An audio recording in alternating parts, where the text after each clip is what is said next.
ಹಿಂದಿನ ವಿಡಿಯೋದಿಂದ ನೀವೆಲ್ಲರೂ ನೈಸರ್ಗಿಕ ನಾರುಗಳ ಮೂಲ ಪ್ರಕಾರಗಳನ್ನು ಅರ್ಥ ಮಾಡಿಕೊಂಡಿದ್ದೀರಿ ಮತ್ತು ಪ್ರಾಣಿಗಳ ನಾರುಗಳು, ಕೂದಲು ಮತ್ತು ರೇಷ್ಮೆ ನಾರುಗಳು 2 ವಿಧಗಳಾಗಿವೆ ಎಂದು ಗಮನಿಸಿದ್ದೀರಿ. ಈಗ ನೀವು ಸಸ್ಯವನ್ನು ಪ್ರಾಣಿಗಳ ನಾರುಗಳಿಂದ ಸುಲಭವಾಗಿ ಬೇರ್ಪಡಿಸಬಹುದು. ನೀವು ರೇಷ್ಮೆಯ ಕಥೆಯನ್ನು ಅರ್ಥ ಮಾಡಿಕೊಂಡಿದ್ದೀರಿ ಮತ್ತು ರೇಷ್ಮೆ ಪತಂಗದ ಜೀವನ ಚಕ್ರದ ಬಗ್ಗೆ ಬಹಳ ಆಸಕ್ತಿದಾಯಕ ವಿಡಿಯೋವನ್ನು ಸಹ ನೋಡಿದ್ದೀರಿ. ಪ್ರಾಚೀನ ಮಾನವ ನಾಗರಿಕತೆಯ ಕಾಲದಿಂದಲೂ ಉಣ್ಣೆ ಬಟ್ಟೆಗಳಿವೆ ಎಂದು ನಿಮಗೆಲ್ಲರಿಗೂ ಸ್ಪಷ್ಟ ಚಿತ್ರಣವಿದೆ. ಈಗ ರೇಷ್ಮೆ ಮತ್ತು ಅದರ ಸಂಸ್ಕರಣೆಗೆ ಸಂಬಂಧಿಸಿದಂತೆ ವಿವರವಾಗಿ ಹೋಗೋಣ.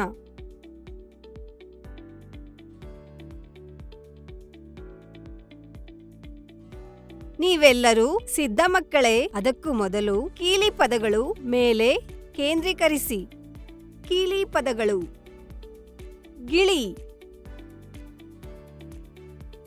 ಗ್ರೀನೇಜ್ಗಳು,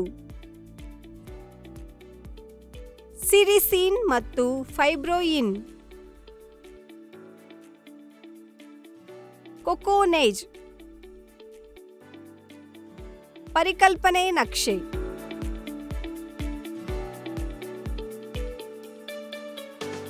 ಕಲಿಕೆಯ ಉದ್ದೇಶಗಳು.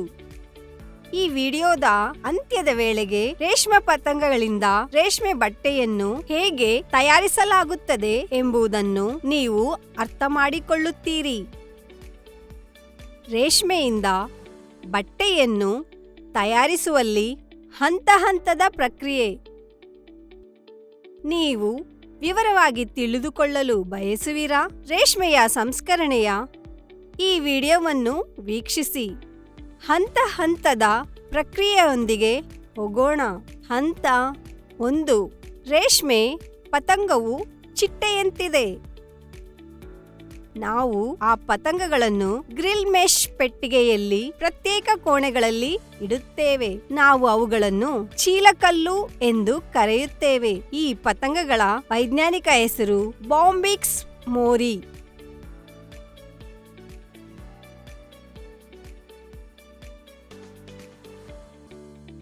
ಮೊಟ್ಟೆಗಳನ್ನು ಇಡುವ ಸಮಯದಲ್ಲಿ ಬಿಳಿ ಬಟ್ಟೆಯ ತುಂಡುಗಳು ಅಥವಾ ಕಾಗದವನ್ನು ಜೋಡಿಸಲಾಗುತ್ತದೆ. ಪತಂಗಗಳು ಅವುಗಳ ಮೇಲೆ 100 ಮೊಟ್ಟೆಗಳನ್ನು ಇಡುತ್ತವೆ.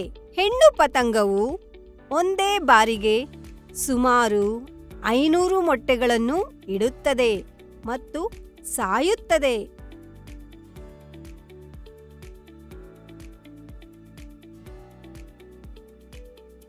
ನಮ್ಮ ರಾಜ್ಯದ ವಿವಿಧ ಸ್ಥಳಗಳಿಂದ ರೈತರು ಬಂದು ಈ ಸಣ್ಣ ಹುಳುಗಳು ಅಥವಾ ಮೊಟ್ಟೆಗಳನ್ನು ಖರೀದಿಸುತ್ತಾರೆ. 5. ರೇಷ್ಮೆ ಪತಂಗಗಳನ್ನು ಸಾಕುವ ಕೇಂದ್ರಗಳನ್ನು ಗ್ರೈನೇಜಸ್ ಎಂದು ಕರೆಯಲಾಗುತ್ತದೆ. ಚಿತ್ತೂರು ಜಿಲ್ಲೆಯ ಹಾಸ್ಲೆ ಬೆಟ್ಟಗಳಲ್ಲಿ ನೀವು ದೊಡ್ಡ ಬೀಜ ಬೆಳೆಯುವ ಕೇಂದ್ರವನ್ನು ನೋಡಬಹುದು.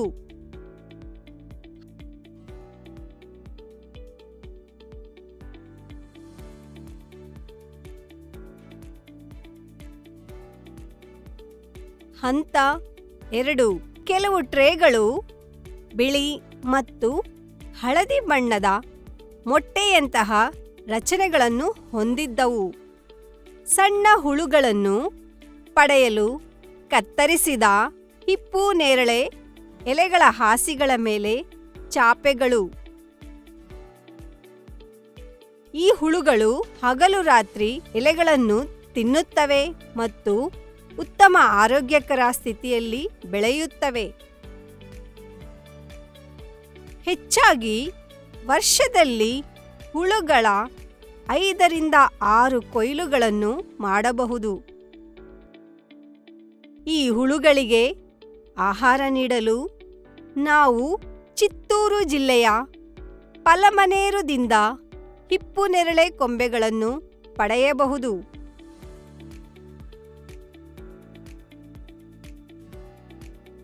30 ರಿಂದ 35 ದಿನಗಳ ನಂತರ ಮರಿಹುಳು ತಿನ್ನುವುದನ್ನು ನಿಲ್ಲಿಸಿ ನಿರ್ದಿಷ್ಟ ಸ್ಥಳದಲ್ಲಿ ನೆಲೆಸುತ್ತದೆ. ಇದು ಒಂದು ವಸ್ತುವನ್ನು ಸ್ರವಿಸುವ ಮೂಲಕ ತನ್ನ ಬಾಯಿಯನ್ನು ಪಕ್ಕದಿಂದ ಪಕ್ಕಕ್ಕೆ ಚಲಿಸುವ ಮೂಲಕ ತನ್ನನ್ನು ಹಿಡಿದಿಟ್ಟುಕೊಳ್ಳಲು ಬಲೆಯನ್ನು ನೇಯುತ್ತದೆ. ಇದು ತುಂಬಾ ಪ್ರಬಲವಾಗಿದೆ ಮತ್ತು ಮುಖ್ಯವಾಗಿ 2 ರೀತಿಯ ಪ್ರೋಟೀನ್ಗಳಿಂದ ಅಂದರೆ ಸಿರಿಸೀನ್ ಮತ್ತು ಫೈಬ್ರಾಯಿನ್ ಮಾಡಲ್ಪಟ್ಟಿದೆ.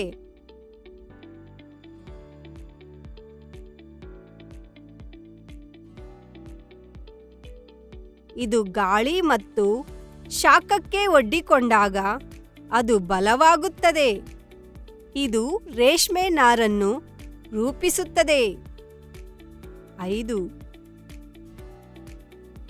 ರೇಷ್ಮೆ ಗೂಡು ದೊಡ್ಡದಾಗಿ ಬೆಳೆದಾಗ ನಾವು ಹುಳುಗಳನ್ನು ದೊಡ್ಡ ಗಾತ್ರದ ಕಬ್ಬಿಣ ಚೌಕಟ್ಟಿಗೆ ವರ್ಗಾಯಿಸುತ್ತೇವೆ.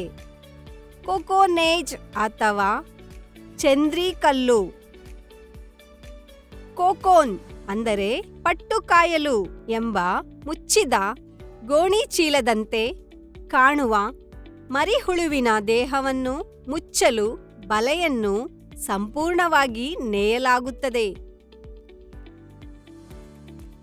ರೇಷ್ಮೆ ಹುಳುವಿನ ಲಾರ್ವಾ ಗೂಡಿನಲ್ಲಿ ಪತಂಗವಾಗಿ ಬದಲಾಗುತ್ತದೆ.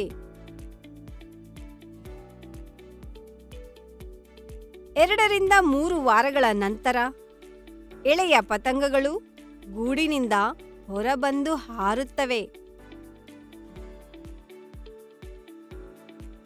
ಆದ್ದರಿಂದ ರೇಷ್ಮೆ ಗೂಡು ರಚನೆಯಾದ 2-3 ದಿನಗಳಲ್ಲಿ ನಾವು ಅವುಗಳನ್ನು ಟ್ರೇಯಿಂದ ತೆಗೆದುಹಾಕುತ್ತೇವೆ ಮತ್ತು 10 ರಿಂದ 15 ನಿಮಿಷಗಳ ಕಾಲ ಸಾಕಷ್ಟು ಹಬೆ ಒಲೆಯನ್ನು ಹಾಕುವ ಮೂಲಕ ಒಳಗಡೆ ಲಾರ್ವಾಗಳನ್ನು ಕೊಲ್ಲುತ್ತೇವೆ.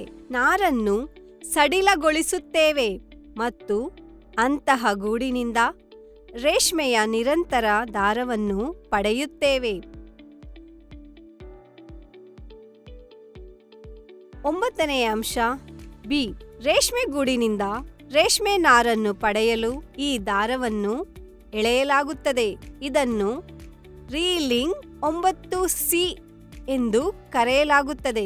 ರೇಷ್ಮೆ ನಾರನ್ನು ಗೂಡಿನಿಂದ ಎಚ್ಚರಿಕೆಯಿಂದ ಸಂಗ್ರಹಿಸಲಾಗುತ್ತದೆ ಮತ್ತು ಅಂತಹ ಸುಮಾರು 3 ರಿಂದ 8 ದಾರಗಳನ್ನು ಒಟ್ಟಿಗೆ ಸೇರಿಸಿ ನೂಲು ತಯಾರಿಸಲಾಗುತ್ತದೆ.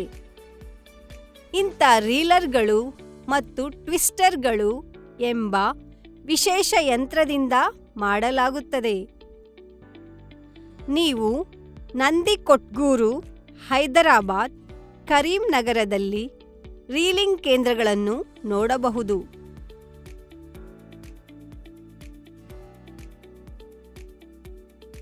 ಈ ರೇಷ್ಮೆ ಗೂಡುಗಳನ್ನು ಸೀಲ್ ಮಾಡಿದ ಚೀಲಗಳಲ್ಲಿ ಇರಿಸಿ ರೇಷ್ಮೆ ಗೂಡು ಮಾರುಕಟ್ಟೆಯಲ್ಲಿ ಮಾರಾಟ ಮಾಡಲಾಗುತ್ತದೆ.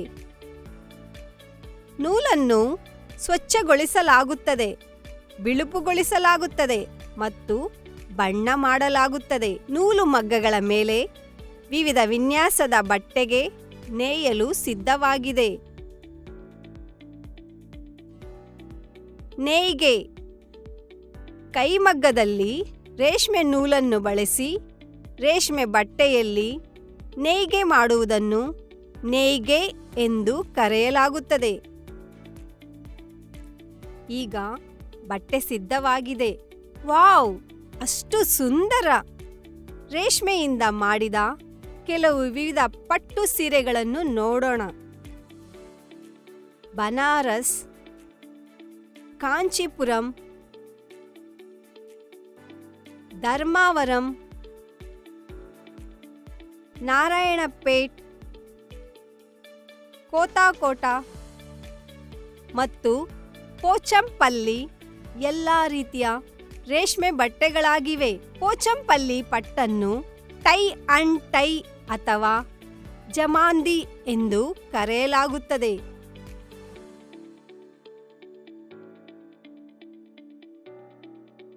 ರೇಷ್ಮೆಯನ್ನು ಸ್ಯಾಟಿನ್ ಮತ್ತು ಕ್ರೇಪ್ನಂತಹ ಇತರ ಉತ್ಪನ್ನಗಳನ್ನು ತಯಾರಿಸಲು ಬಳಸಲಾಗುತ್ತದೆ.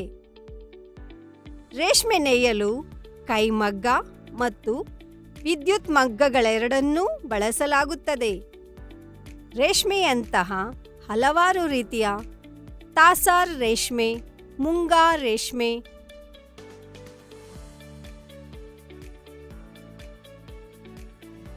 ಕೋಸಾ ರೇಷ್ಮೆ, ಎರಿ ರೇಷ್ಮೆ ಇತ್ಯಾದಿ. ಓಕ್ ತೋಟವು ಮುಖ್ಯವಾಗಿ ಕರೀಂನಗರ, ಆದಿಲಾಬಾದ್, ವಾರಂಗಲ್, ಖಮ್మంನಲ್ಲಿ ಕೇಂದ್ರೀಕೃತವಾಗಿವೆ. ನೆನಪಿಡಬೇಕಾದ ಅಂಶಗಳು: ಪ್ರಾಣಿಗಳ ನಾರುಗಳು ನೈಸರ್ಗಿಕ ನಾರುಗಳಾಗಿವೆ. ಸಸ್ಯವಾಗಿರುವಾಗ ಪ್ರಾಣಿಗಳ ನಾರು ಒಂದು ಪ್ರೋಟೀನ್ ಆಗಿದೆ. ಫೈಬರ್ ಒಂದು ಕಾರ್ಬೋಹೈಡ್ರೇಟ್ ಆಗಿದೆ. ರೇಷ್ಮೆ ಪಡೆಯಲು ರೇಷ್ಮೆ ಹುಳುಗಳನ್ನು ಸಾಕುವುದನ್ನು ರೇಷ್ಮೆ ಕೃಷಿ ಎಂದು ಕರೆಯಲಾಗುತ್ತದೆ. ಧರ್ಮಾವರಂ ಶುದ್ಧ ರೇಷ್ಮೆಗಳ ಸೀರೆಗಳ ಕೇಂದ್ರವಾಗಿದೆ. ನಿರಂತರ ಉದ್ದನೆಯ ದಾರವನ್ನು ಪಡೆಯಲು ರೇಷ್ಮೆ ಗೂಡುಗಳನ್ನು ಕುದಿಸಬೇಕು. ಈ ಪ್ರಕ್ರಿಯೆಯನ್ನು ಉಸಿರುಗಟ್ಟಿಸುವ ಪ್ರಕ್ರಿಯೆ ಎಂದು ಕರೆಯಲಾಗುತ್ತದೆ. ಮರಿಹುಳು ಪ್ರೋಟೀನ್ನಿಂದ ಮಾಡಲ್ಪಟ್ಟ ನಾರನ್ನು ಸ್ರವಿಸುತ್ತದೆ. ಇದು ಗಾಳಿಗೆ ಒಡ್ಡಿಕೊಂಡಾಗ ಗಟ್ಟಿಯಾಗುತ್ತದೆ ಮತ್ತು ರೇಷ್ಮೆ ನಾರು ಆಗುತ್ತದೆ.